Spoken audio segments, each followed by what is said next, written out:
Everybody's moving, KHOU is grooving. I'm feeling it cause it's gonna be. We're about to get it going. Our happiness is showing. We're rocking it cause it's gonna be. Great day. Great day in Houston. Great day. And now, here's your host, Deborah Duncan.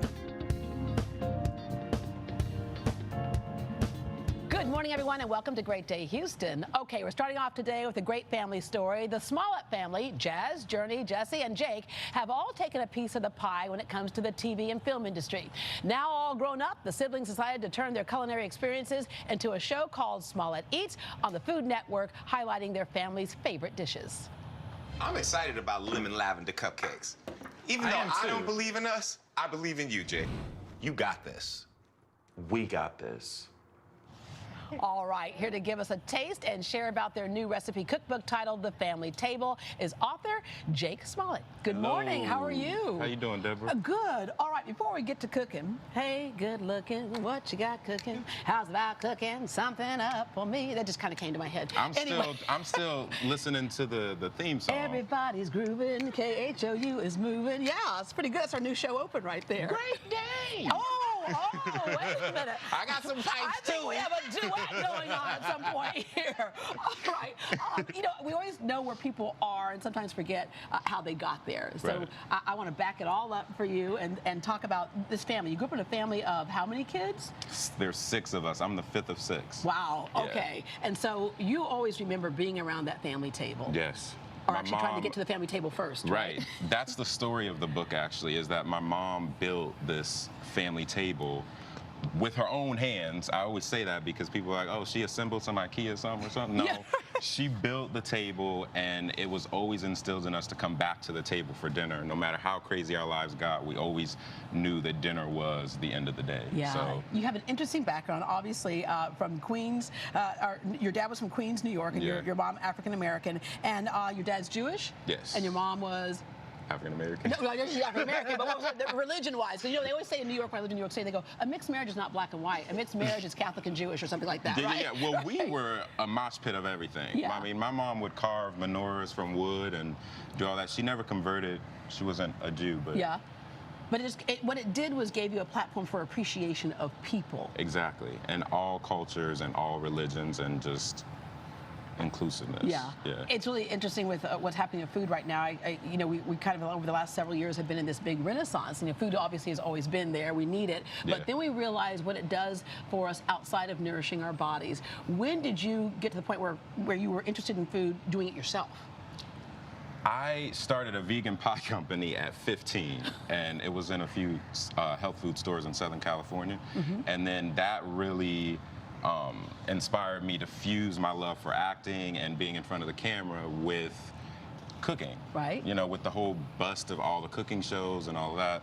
That's what really made me want to get into cooking, on TV, books, blogs, all of that. Yeah. You know, chefs are rock stars now. Yeah, yeah, they are. Well, I mean, I went to the James Beard Awards. I presented there for the first time I went there, and I could not believe the parties. I was like, yo, this feels like the Grammys. Yes, Like, this and is you know not you're going to be fed well at those parties, Yeah, right? yeah. No, but The you're food absolutely was right. everywhere. Because, you know, it used to be you ask kids, what do you want to be when you grow up, right? Right. And they had a whole list of things. Chef was not usually one of them. Today, the kids are all saying, I want to be a chef. Yeah, I did an LA Times book fair, and this little boy is writing down, on the grass, he's sitting at USC, and he's writing down the recipes as I'm talking it.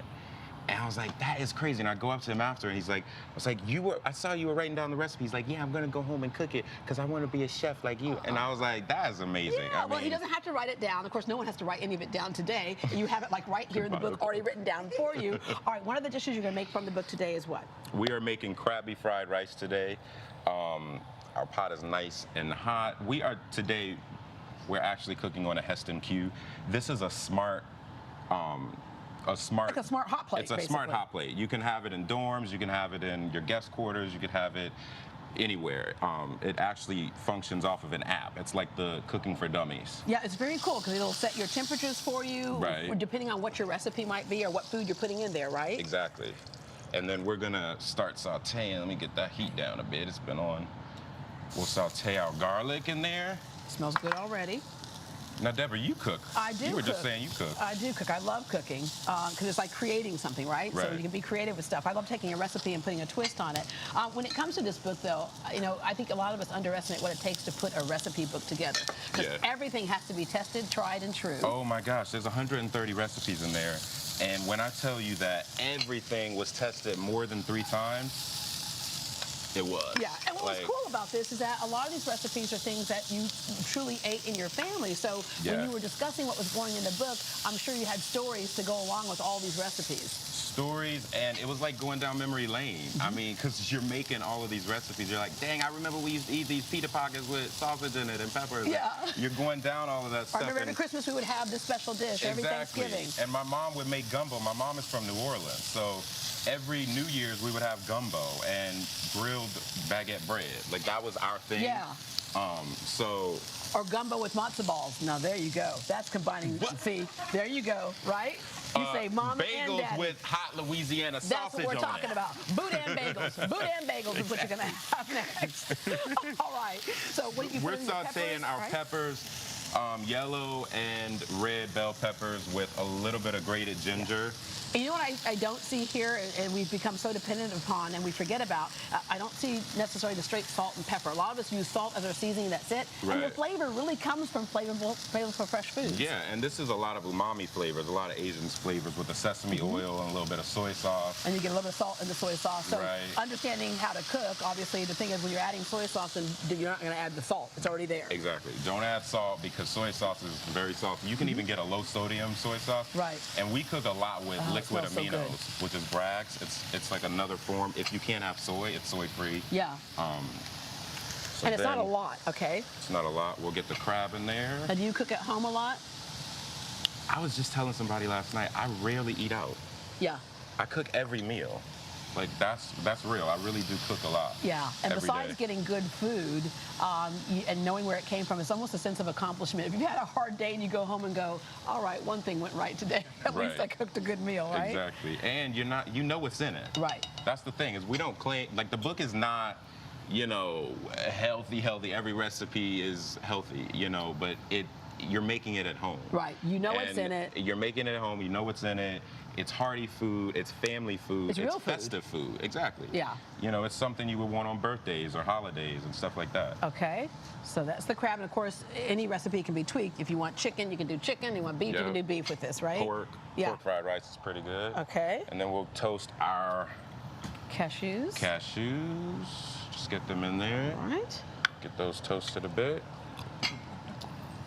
All right, and then we have our rice, which rice, of course, is in just about every culture the blank canvas that you can do anything with. Exactly.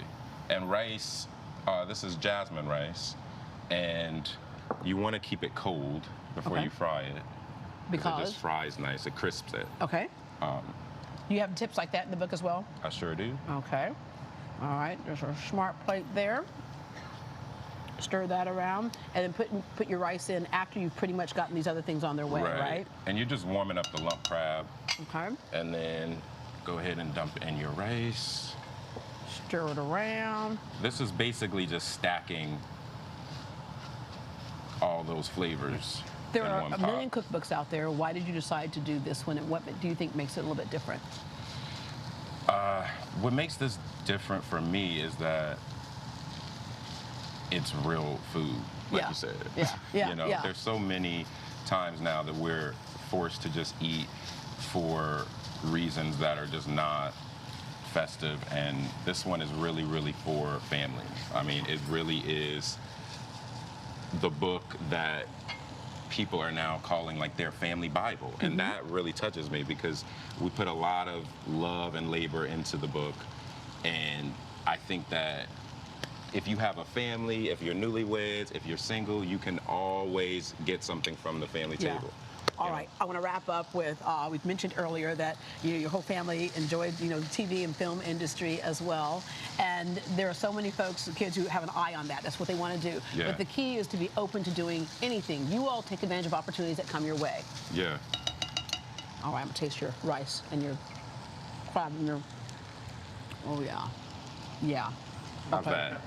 How's that? You know how this is because you've tasted it before. This is really good. All right, and how about a little toast A over little here. toast. Yes, let's get that going. I love this. This is like the mimosa without the orange juice. All right. Cheers. There we go. Thank you so much for stopping by this morning. Thank you. And thank you very much for having me. cooking for us. And by the way, you are in the current edition of Essence magazine with your family. Yes, the July-August issue, and we're actually doing Essence Fest on the 7th, Essence Eats. So we'll be cooking up there, promoting the book signing, all that. Yeah, all right. So when you see me at Essence Fest, I go, hey, Jake, how you doing? I'll be like, what? Yeah. Do not act like you don't know me, because I'll have something for you if you act like you don't know me. Okay, Chef Jake Smollett will be hosting a book signing for the family table at Cole Linscomb today from 1 p.m. to 3 p.m. It's a great store. To purchase a copy of the family table, recipes, and moments from a nomadic life, we have a link on greatdayhouston.com.